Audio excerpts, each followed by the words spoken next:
Era cedo na manhã de 11 de agosto de 2011, na base da Força Aérea de Vandenberg, na Califórnia, com uma forte neblina cobrindo as colinas e obscurecendo o complexo de lançamento, onde um foguete leve Minotauro 4 aguardava na plataforma. Na sala de controle, engenheiros observavam atentos as telas, analisando dados de telemetria que chegariam mais rápido do que quase tudo na história humana. O propulsor foi acionado, atravessou a camada de nevoeiro e sacudiu o chão. O foguete subiu, separou estágios para sair da atmosfera densa e fez curva sobre o Pacífico. Na borda do espaço, a carenagem se abriu como uma concha e ejetou uma estranha cunha preta em forma de flecha. Na sala de controle, vozes anunciavam os números. A velocidade ultrapassou Mach 10, depois Mach 15, finalmente se estabilizando em torno de Mach 20 vezes a velocidade do som, 21 mil km por hora. E o link de dados estava bom. O GPS estava com sinal fixo, a atitude estava estável. 9 minutos após o início do voo, o circuito de comunicações ficou em silêncio. Vários sensores falharam ao mesmo tempo. As telas de telemetria travaram, pois em algum ponto do Pacífico, o veículo ficou em silêncio. Este era o Falcon Hypersonic Technology Vehicle 2 da DARPA, felizmente abreviado para HTV-2. Plataforma experimental criada para responder a uma pergunta muito difícil. Seria possível construir uma aeronave capaz de voar para qualquer lugar do mundo em menos de 60 minutos? A essas velocidades, o plano era cruzar de Nova York a Los Angeles em menos de 12 minutos. Em alguns conceitos, você poderia ir de Londres a Sydney em menos de 1 hora. Mas oficialmente, o HTV-2 era apenas um veículo planador. E considerando que seus 2 voos públicos terminaram no que os engenheiros educadamente chamam de um encontro rápido e não programado com o oceano, você pode ser tentado a dizer que, bem, extraoficialmente não era. Porém, o fracasso dessa máquina revelava uma história bem mais ampla e relevante. Veja, o programa Falcon está no centro do conceito americano de ataque global imediato. Esse era o desejo de lançar uma arma convencional, não nuclear, a partir do território continental dos Estados Unidos e atingir um alvo. Um campo de treinamento de terroristas, lançador móvel de mísseis ou instalação de satélite fora de controle em qualquer lugar do planeta. Sem que alguém pensasse que a América tinha acabado de disparar um míssil balístico intercontinental com ogiva nuclear.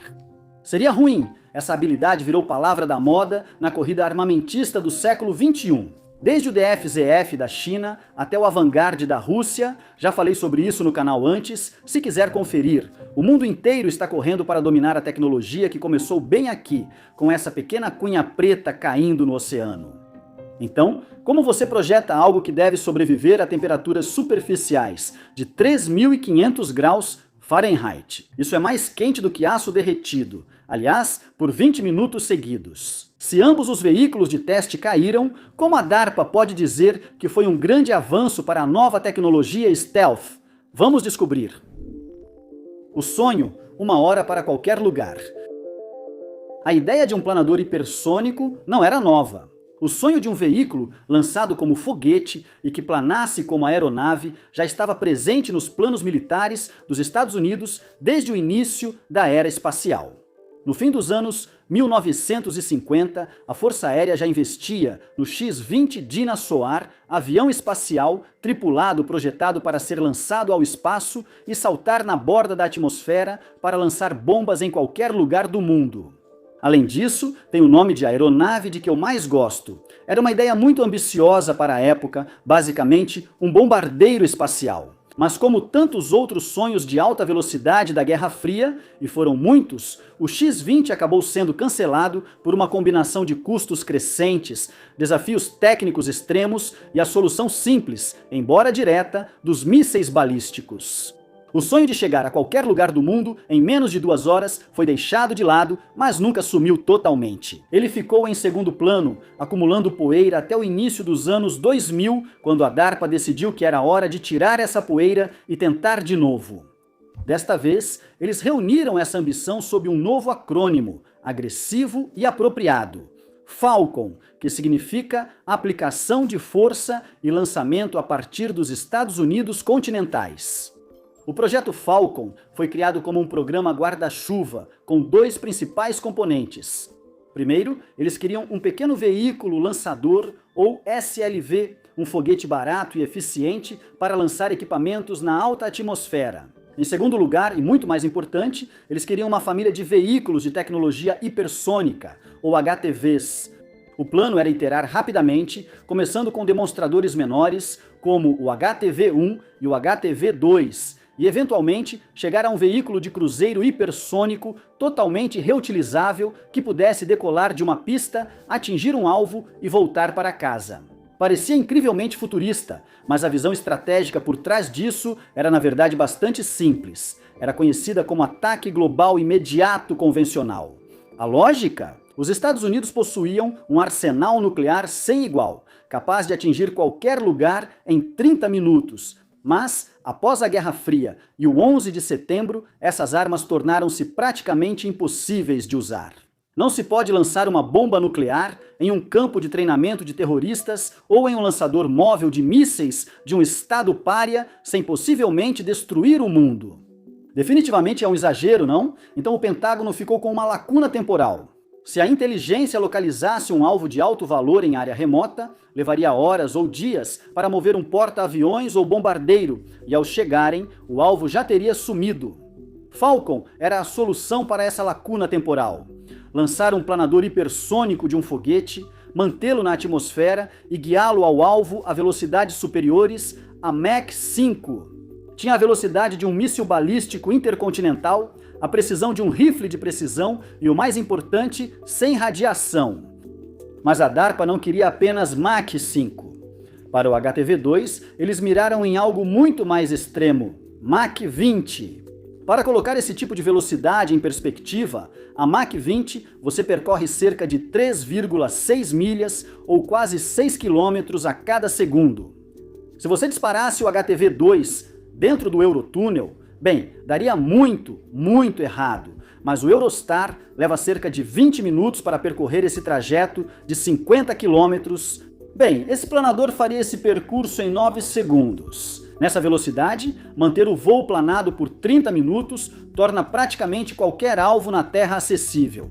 Porém, isso teve um alto custo político. Desenvolver uma arma que voa como uma bomba nuclear, mas atinge como uma bomba convencional, gerou um cenário assustador para outras potências nucleares. Se a Rússia ou a China virem um objeto lançado dos Estados Unidos em alta velocidade e indo em direção à sua fronteira a Mach 20, eles terão apenas alguns minutos para decidir se foi um ataque convencional a um alvo específico ou o início do fim do mundo. A ambiguidade sobre a ogiva virou uma das principais controvérsias do programa.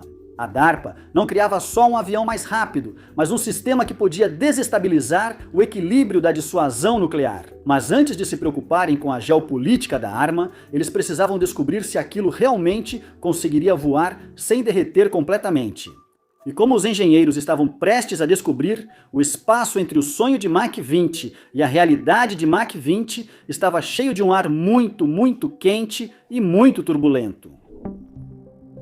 Por dentro do programa Falcon e da missão do HTV-2, certo? Então como exatamente você constrói uma máquina capaz de sobreviver à jornada que acabamos de descrever? Na engenharia aeroespacial tradicional, a regra é simples. Primeiro engatinha, depois anda e só então corre. Você cria um demonstrador de baixa velocidade, testa o básico e aumenta gradualmente a dificuldade. Esse era o plano original para o programa Falcon. O roteiro previa um veículo chamado HTV-1. Deveria ser a fase de engatinhar, um planador de menor desempenho criado para validar as técnicas de fabricação do escudo térmico. Mas houve um problema. O projeto exigia uma carenagem aerodinâmica curva, feita de carbono-carbono em peça única. E acontece que construir uma carenagem curva de carbono-carbono em peça única é bastante difícil. Era basicamente muito difícil fazer algo que não se quebrasse sob esse tipo de estresse. Os problemas de fabricação com o HTV-1 se tornaram tão graves que a DARPA tomou uma decisão ousada, talvez um pouco imprudente. Eles cancelaram completamente a fase inicial. Eles decidiram pular direto para a fase avançada, indo logo para o design mais avançado e mais agressivo, o HTV-2. O HTV-2 foi construído pela lendária divisão Skunk Works da Lockheed Martin, o mesmo pessoal que nos deu o SR-71 Blackbird e o F-117 Nighthawk, dois aviões realmente impressionantes. Eles optaram por uma abordagem de projeto voltada à fabricação, simplificando a carcaça em placas planas em forma de cunha, mais fáceis de construir, mas aerodinamicamente desfavoráveis. Mas não se engane, isso não era uma arma, pelo menos ainda não. Na linguagem oficial do programa, o HTV-2 era um veículo de coleta de dados. Sua missão principal não era destruir nada. Era cruzar a alta atmosfera em alta velocidade, coletar terabytes de telemetria e testar modelos físicos debatidos por engenheiros há décadas. Os objetivos eram desafiadores: provar que o formato de ponta de flecha gerava sustentação para planar por milhares de milhas. Segundo, validar o sistema de proteção térmica de carbono-carbono, garantindo que as estruturas não derretessem quando o ar virasse plasma, algo que só agora descubro que acontece. Terceiro, mostrar que era possível controlar esse negócio, com orientação, navegação e controle precisos em velocidades onde um pequeno movimento de uma aleta poderia te lançar ao espaço ou causar desintegração no oceano. E finalmente, havia mais um sistema crítico a ser testado: o Sistema Autônomo de Segurança de Voo. Era um software embarcado com função bem específica. Se a nave perdesse o controle ou saísse do corredor de segurança, ela executaria uma manobra de terminação, forçando o planador a uma rotação suicida rumo ao oceano. Esse sistema funcionou perfeitamente 2 vezes, com plano de voo quase idêntico em ambas as missões. O lançamento ocorreu na base aérea de Vandenberg, Califórnia. O veículo lançador era um Minotaur 4 Lite da Orbital Sciences, foguete adaptado do míssil Peacekeeper, com 3 estágios de combustível sólido para lançar o planador além da atmosfera. O perfil previa que o foguete levasse o HTV-2 à borda do espaço, alcançando cerca de 160 km de altitude. Depois, a carenagem bipartida da carga útil se abriria e o planador se separaria. Neste ponto, a gravidade o puxaria de volta à atmosfera, onde ele subiria para estabilizar em cerca de Mach 20. O plano era então surfar na atmosfera sobre o Oceano Pacífico por 30 minutos, percorrendo mais de 4.000 milhas náuticas, aproximando 7.700 quilômetros. O alvo ficava no oceano, ao norte do campo de testes do Exército dos Estados Unidos, no atol de Kwajalein, nas Ilhas Marshall. Agora, em teoria, o veículo terminaria sua missão com um mergulho controlado na água. Na prática, isso não aconteceu. Os voos nunca chegaram a Kwajalein. Ambos os veículos ficaram em silêncio por volta dos 9 minutos. Mas, apesar dos voos curtos, os líderes do programa insistiram que isso valeu a pena. O Major Chris Scholz, gerente do programa da Força Aérea dos Estados Unidos, destacou que túneis de vento em solo enganam nessas velocidades. Não é possível simular as mudanças químicas no ar a Mach 20. Scholz afirmou que precisavam de dados reais de voo para entender o que realmente estava acontecendo com a superfície da aeronave. Depois, a diretora da DARPA, Regina Dugan, deixou ainda mais claro o que estava em jogo. Ela se referiu aos hipersônicos como a nova tecnologia stealth. A lógica era bem direta. Com a tecnologia stealth em outros países, os Estados Unidos estão perdendo sua vantagem de invisibilidade. Se não puder ser invisível, seja rápido o bastante para que, mesmo te vendo chegar, não possam fazer nada a respeito. O HTV-2 foi o primeiro passo cambaleante e caro em direção a essa realidade. Como você surfa no ar a Mach 20? Ok, então o que realmente é necessário para voar a Mach 20? Bem, para entender a loucura do HTV-2, primeiro precisamos concordar com algumas definições, porque rápido é um termo meio relativo. No mundo da aerodinâmica falamos em regimes. Subsônico é tudo mais lento que a velocidade do som. São seus aviões comerciais, Cessnas, pássaros, esse tipo de coisa. Um pássaro supersônico seria meio incrível. Supersônico cobre tudo de Mach 1 até Mach 5. Esse é o domínio dos caças, do Concorde e das balas de rifle. Ao ultrapassar Mach 5, você entra no regime hipersônico. E o HTV-2 não era apenas hipersônico, ele foi projetado para operar no faixa mais alta do regime hipersônico, voando a Mach 20. Nessas velocidades, o ar já não se comporta mais como ar. Um avião comum, ao voar, empurra as moléculas de ar para o lado. A Mach 20, o veículo é tão rápido que as moléculas de ar não saem do caminho a tempo. Em vez disso, elas são esmagadas contra a frente do veículo com tanta violência que literalmente se despedaçam.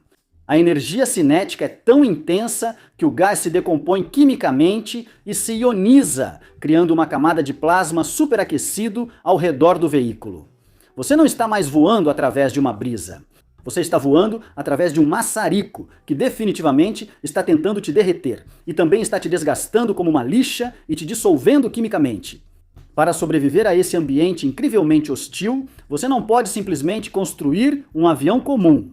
O HTV-2 adotava o conceito Wave Rider, uma cunha em forma de flecha achatada com borda dianteira afiada como navalha. O veículo foi projetado para deslizar sobre sua própria onda de choque, mantendo alta pressão abaixo para gerar sustentação. Isso dava ao HTV-2 uma relação sustentação-arrasto, ou LD, de cerca de 2,6, comparado a um avião comercial moderno com relação sustentação-arrasto de cerca de 18, isso parece muito ruim. Ele tem a eficiência aerodinâmica de um tijolo bem aerodinâmico.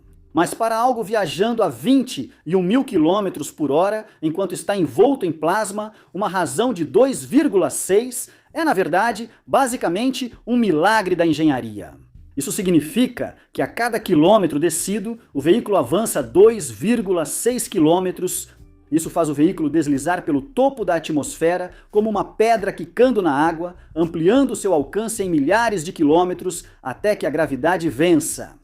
Mas permanecer no ar é só metade da batalha. O maior problema é evitar que o ar transforme seu veículo num rastro de escória derretida. O ambiente térmico para o HTV-2 é difícil até de compreender. Os engenheiros esperavam que a temperatura da superfície do veículo atingisse cerca de 3.500 graus Fahrenheit ou 1.930 Celsius. Para te dar uma ideia, o ponto de fusão do aço é em torno de 2.500 graus Fahrenheit. Se essa aeronave fosse feita com materiais aeroespaciais padrão, não só falharia, mas se liquefaria e vaporizaria antes de chegar à metade do caminho até o alvo. Para resolver isso, a Lockheed Martin criou a Aeroshell, com um compósito especial de carbono-carbono, aquele difícil de fabricar que mencionamos antes. Agora, esse material é incrivelmente leve, incrivelmente resistente e permanece rígido mesmo quando está incandescente, mas fabricá-lo é um verdadeiro pesadelo. Você precisa juntar folhas de tecido de carbono, impregnando-as com resina e depois assar tudo em temperaturas extremas por semanas para transformar a resina em puro grafite de carbono. Imagine tentar construir um avião de papel que precisa permanecer perfeitamente rígido enquanto alguém o segura dentro de uma fornalha e depois o lança através de um furacão. Esse é basicamente o projeto do HTV-2. Depois surge o problema de direção. A DARPA aponta 3 grandes obstáculos técnicos para o programa: aerodinâmica, efeitos aerotérmicos e guiamento, navegação e controle, ou GNC. GNC é a arte de dizer ao veículo para onde ir, mas a Mach 20 tudo fica muito mais difícil. Veja, o veículo está se movendo a 3,6 milhas por segundo. Sensores de bordo e receptores de GPS devem captar sinais dos satélites, mesmo se movendo mais rápido que quase qualquer outro objeto já feito pelo homem. Manter o sinal de GPS travado nessa velocidade foi um dos poucos feitos inéditos dos quais a DARPA se orgulhou após o primeiro voo. O sistema de controle precisa ser sobre-humano. O veículo usava flaps aerodinâmicos para manobrar, mas na atmosfera superior rarefeita, eles não têm muito ar para funcionar. O HTV-2 também tinha um sistema de controle de reação, RCS, um conjunto de propulsores que liberavam jatos de gás para empurrar o nariz. Esquerda, direita, cima ou baixo. O computador deve combinar perfeitamente esses dois sistemas. Se o nariz desviar apenas uma fração de grau do curso, a Mach 20, esse erro se traduz em perder o alvo por centenas de milhas, ou, pior, entrar em giro descontrolado. Como o veículo é cercado por plasma ionizado, os sinais de rádio podem ser bloqueados, fazendo o computador voar sozinho e tomar decisões de sobrevivência em milissegundos. Isso nos leva ao sistema autônomo de segurança de voo.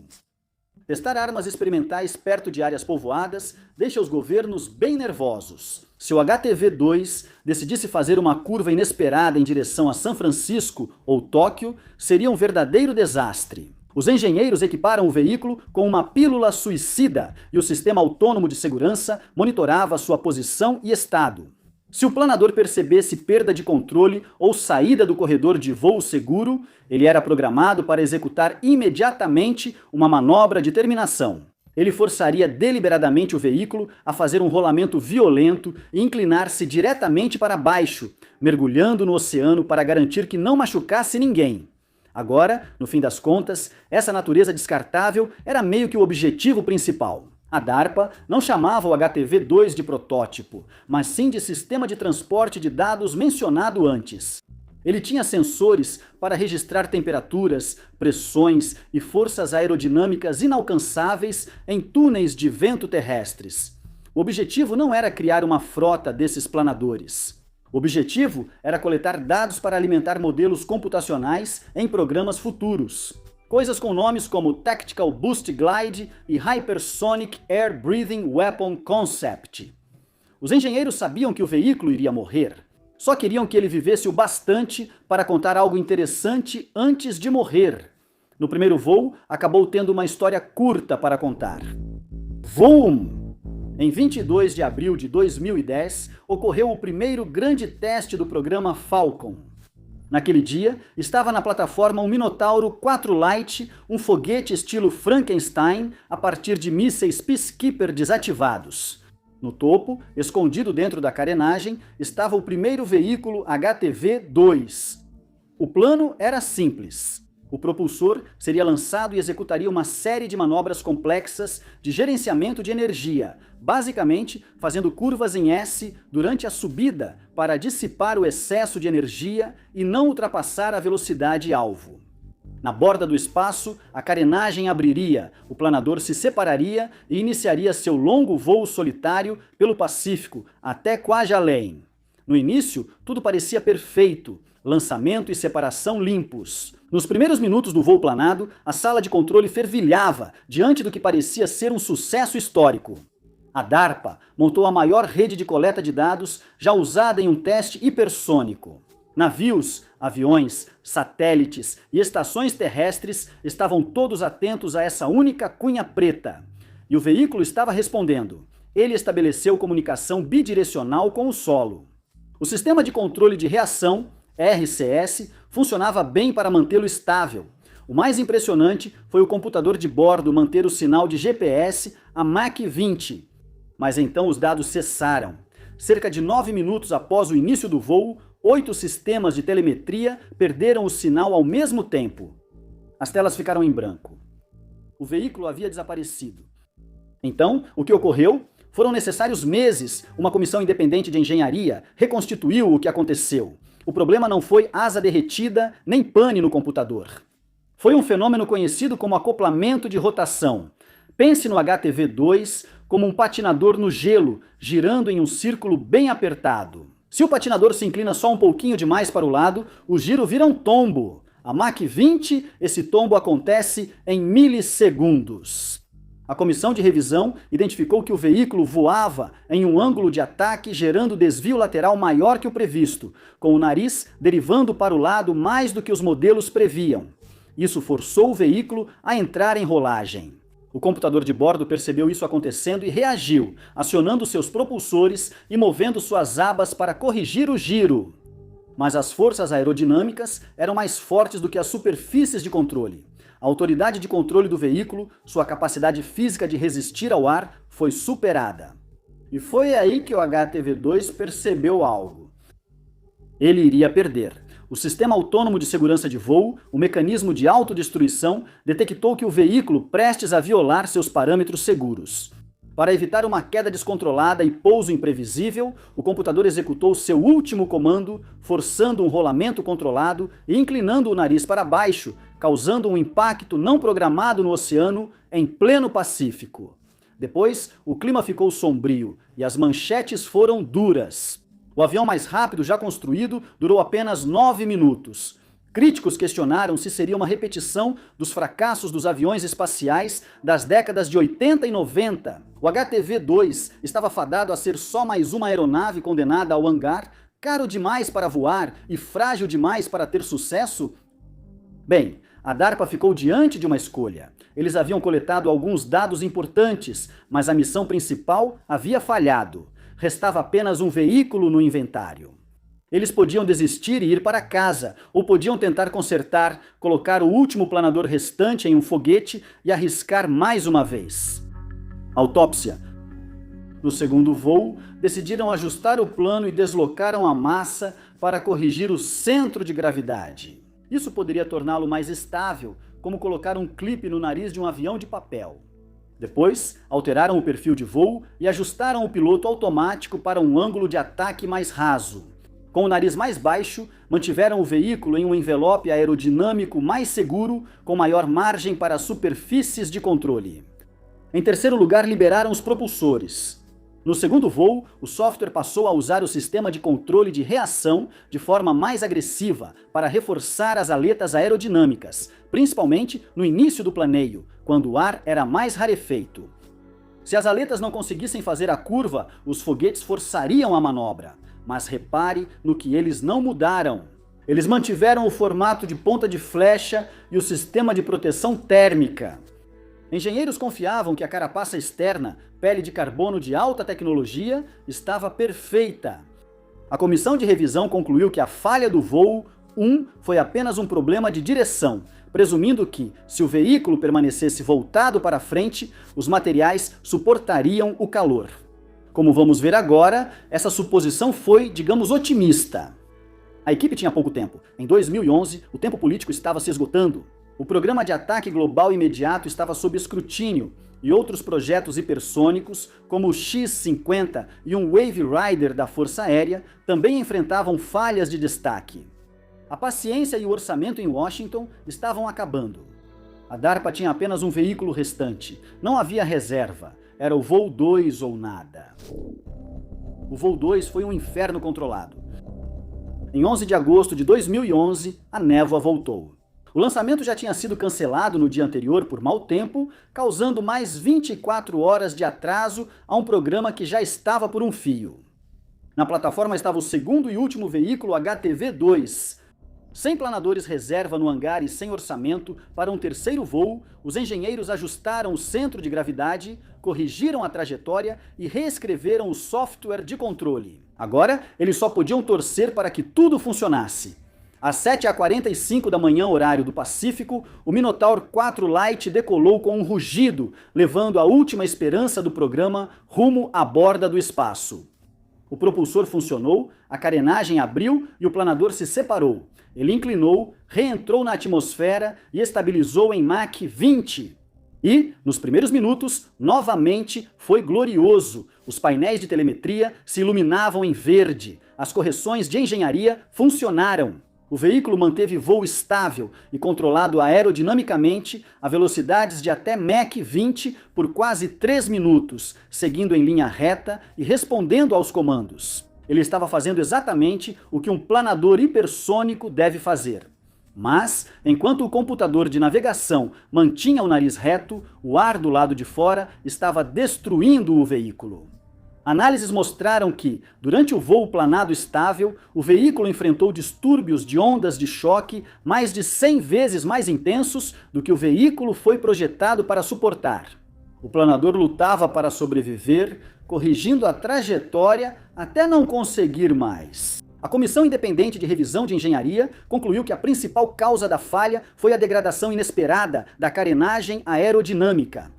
Em resumo, a pele dele começou a descascar. Os modelos previam que o compósito carbono-carbono sofreria ablação, desgastando-se lentamente como sabão. Mas, na realidade, pedaços maiores do que o esperado da pele do veículo estavam sendo arrancados pelo fluxo de ar. Quando um pedaço da pele se solta a Mach 20, não é só um amassado que fica. Isso cria uma abertura irregular que gera uma onda de choque enorme, atingindo a lateral do veículo como um martelo e causando rolamentos violentos. O voo hipersônico é simplesmente brutal. Estamos acostumados a ver espaçonaves reentrarem na atmosfera, suportando milhares de graus de calor, mas uma cápsula como a Apollo ou a Sawyer só passa por esse calor por alguns minutos enquanto desacelera. O HTV-2 estava tentando permanecer nesse calor. Pense no escudo térmico de uma espaçonave, mas, ao invés de passar por esse calor por alguns minutos, enquanto desacelera, você precisa aguentar essa temperatura por meia hora. Mesmo pequenas imperfeições ou microfissuras podem se transformar em uma falha catastrófica. O veículo lutou bravamente. A telemetria indicou que ele suportou várias rotações causadas por ondas de choque e se endireitou usando propulsores e flaps para centralizar o nariz. Porém, a degradação do revestimento ficou severa demais e as ondas de choque se tornaram muito violentas. As perturbações superaram a capacidade do sistema de controle. Assim, pela segunda vez em 2 anos, o Sistema Autônomo de Segurança de Voo analisou os dados, percebeu que o veículo estava condenado e acionou a sequência de terminação do voo. Ele usou sua energia final para conduzir o veículo a uma amarragem controlada no Oceano Pacífico. Para o mundo exterior, isso parecia um desastre constrangedor. As manchetes foram bem duras novamente. O avião mais rápido já construído cai, estampou a ABC News. O The Guardian destacou que o contato foi perdido após 9 minutos, sendo o segundo revés hipersônico de 2011, depois da falha do X-51 Wave Rider, no início do ano. No entanto, o clima no Pentágono era outro. Sim, o veículo estava perdido, mas antes disso, enviou mais de 9 minutos de dados de alta fidelidade, incluindo a janela crucial de voo estável do ponto de vista aerodinâmico. Pela primeira vez, os engenheiros não estavam mais supondo o que ocorre com a revestimento de carbono a Mach 20, pois tinham visto. O caminhão de dados havia caído, mas entregou a carga antes. Legado na tecnologia furtiva. Após 2 voos, 2 foguetes e 2 pousos prematuros no mar, o que os engenheiros aprenderam? O segundo voo confirmou o design aerodinâmico do veículo. Com a fuselagem intacta, o HTV-2 voou perfeitamente, provando que o formato ponta de flecha era estável e controlável a Mach 20, validando as correções após a primeira falha. Descobriu-se que o problema era apenas térmico. Modelos de computador e testes em solo subestimaram a velocidade e intensidade da degradação da revestimento de carbono em condições reais de voo. O Major Chris Schultz, gerente do programa, resumiu bem. O voo ajustou os modelos aerodinâmicos e ensinou como controlar o veículo. O voo 2 aprimorou o entendimento deles sobre materiais e ensinou como fazê-lo sobreviver. Foi um clássico da engenharia. Pensávamos que sabíamos, vimos que estávamos errados, e agora, graças a 18 minutos de voo, sabemos de verdade. Fantástico! E o que eles sabem agora está alimentando um conceito que a DARPA chama de nova furtividade. Nos últimos 30 anos, a superioridade aérea dos Estados Unidos dependeu da furtividade, mas com a disseminação dessa tecnologia e a evolução dos radares anti-furtividade, essa vantagem diminui. Então, o Pentágono está buscando uma nova vantagem: velocidade extrema, alcance e distância. A lógica é simples: a furtividade te esconde do radar inimigo. Os hipersônicos reduzem o tempo de reação do inimigo. Mesmo que sejam detectados, uma arma a Mach 20 cruza países em minutos. Isso reduz o tempo de decisão do defensor de horas para segundos, forçando-o a entrar em pânico ou travar. O HTV-2 nunca se tornou uma arma operacional, mas seu DNA está em toda parte. A DARPA afirma que os dados desses 2 voos fracassados agora influenciam diretamente políticas, aquisições e decisões operacionais para a próxima geração de programas de ataque global convencional rápido.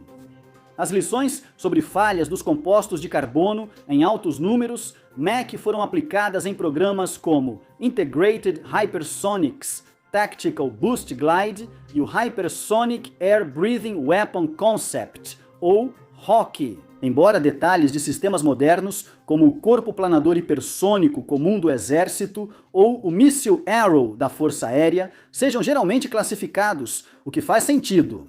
Todos eles existem em um ecossistema de engenharia que foi definido pelas falhas do HTV-2. Em 2013, a DARPA decidiu que o HTV-2 havia cumprido seu papel. Eles decidiram encerrar o programa, optando por não construir um terceiro. Eles já tinham respondido tantas perguntas sobre Mach 20 que pensaram em focar pesquisas em sistemas táticos mais resistentes. Coisas que não tentam voar até o outro lado do mundo de uma vez só, mas sim oferecem ataques mais curtos e incisivos. Enquanto os Estados Unidos faziam uma pausa para se reorganizar, o mundo seguia avançando. Os rivais dos Estados Unidos transformaram depois a física do HTV-2 em arma. Relatórios sugerem que o veículo planador hipersônico DFZF da China e o sistema Avangard da Rússia já atingiram status operacional. Essas armas dependem da mesma física básica de impulso e planagem que a DARPA estava testando em 2011. O HTV-2 não era uma arma em si, era o manual de instruções sobre o que uma arma Mach 20 precisaria para sobreviver. E parece que todo mundo também estava lendo esse manual.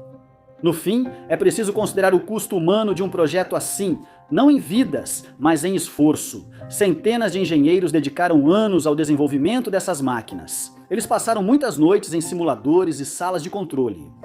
O resultado desse trabalho foram 2 voos de 9 minutos, ambos terminando no oceano. É preciso um tipo especial de resiliência para trabalhar com hipersônicos. Os engenheiros tinham que escrever relatórios explicando por que o revestimento do veículo se desprendia mais rápido do que eles imaginavam, e depois convencer o Congresso de que isso, na verdade, era progresso. Para muitos, sucesso é criar algo que permaneça após o projeto. Para quem estava por trás do HTV-2, sucesso era obter 9 minutos de dados e um pouso na água já previsto desde o início. Obrigado por assistir.